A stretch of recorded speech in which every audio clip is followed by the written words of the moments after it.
The Press Register obtained a copy of a contract that BP was shopping to scientists. The contract, quote, prohibits the scientists from publishing their research, sharing it with other scientists, or speaking about the data they collect for at least 3 years. Scientists approached with the deal told the paper that BP offered to pay $250 an hour for the scientists to help BP with its legal defense. And, of course, for them to not say a word to anyone about what their research shows. The head of the Dauphin Island Sea Lab in Alabama told the Press Register, quote, "It makes me feel like they were more interested in making sure we couldn't testify against them than in having us testify for them." Think about how this would work. When the government files a natural resources damage assessment lawsuit against BP, the government will have to turn to the scientific community to build their case against BP.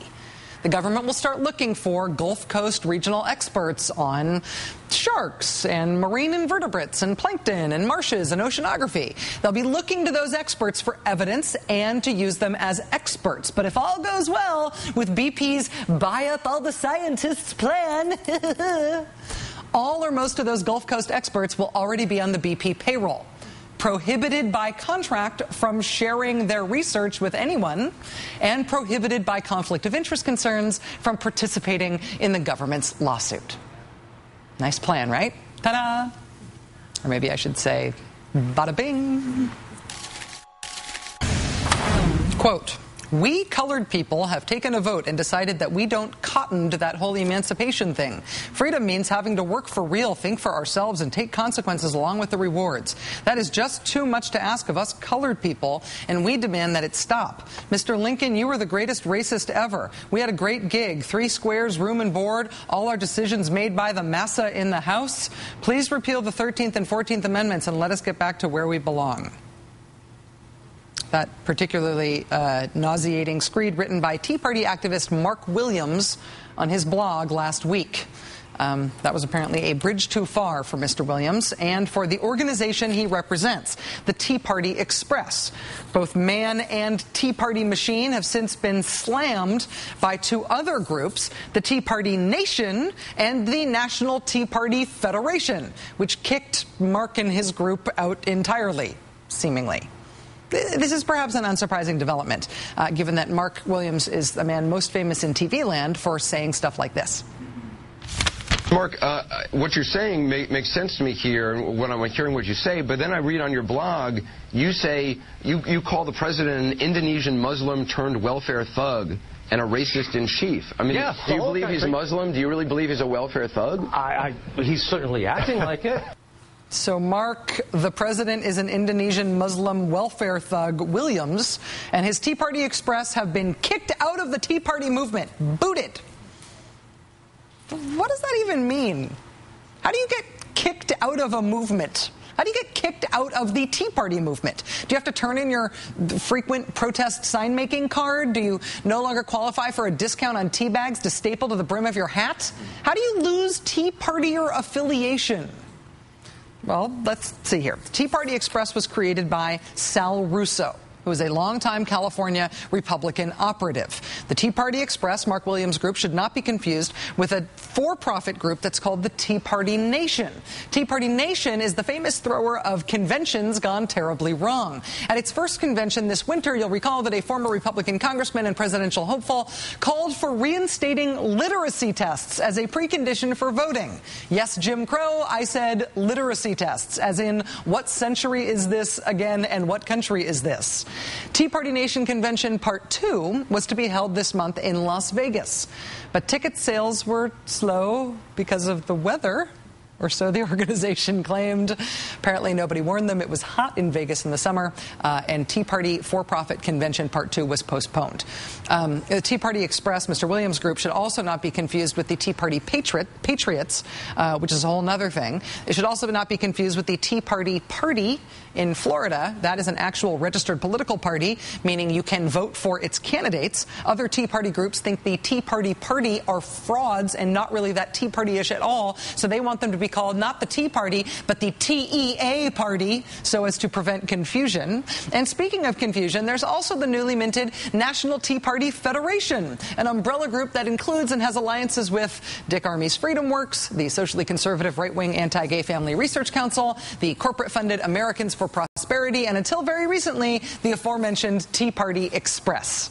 So you got all that? Tea Party Express admonished by the Tea Party Nation and booted from the National Tea Party Federation. The spokesman for the National Tea Party Federation is a guy who also runs another group which is called Tea Party 365.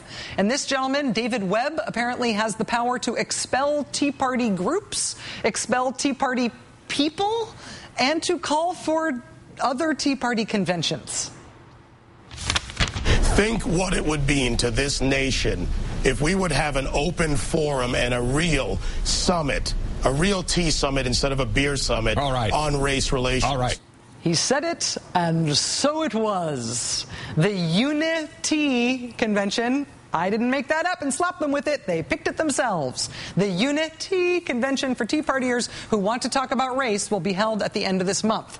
As best as we can tell, the Tea Party Express will not be participating.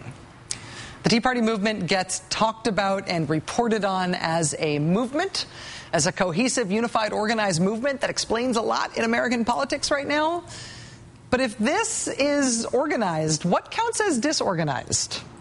Joining us now is Ezra Klein, staff writer for The Washington Post and an MSNBC contributor. Ezra, thanks very much for being here.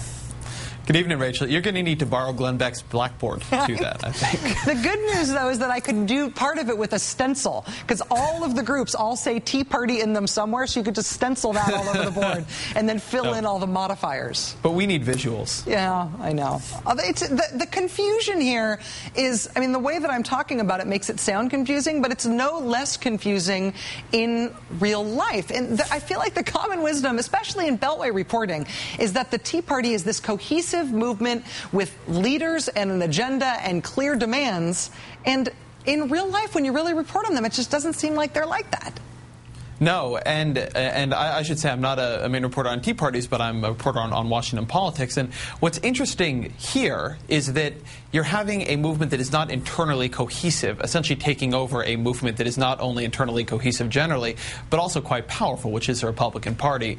Michelle Bachmann this week, I believe it was, filed to begin a Tea Party House caucus. So in the House of Representatives, there will now be a Tea Party caucus, and different members of the GOP were joining in today. And this gets very, very dangerous for the Republican Party, because it's one thing to have an activated, energetic, disorganized, chaotic grassroots movement that is helping you, but you can keep at arm's length. It's another thing to let it into the party, because as you saw with the now ejected Tea Party Express, if I'm remembering our intro correctly, they say they're not media trained. They're not politicians. They're just people. And if you bring that linkage too close, then the Republican Party has to answer for all that they do.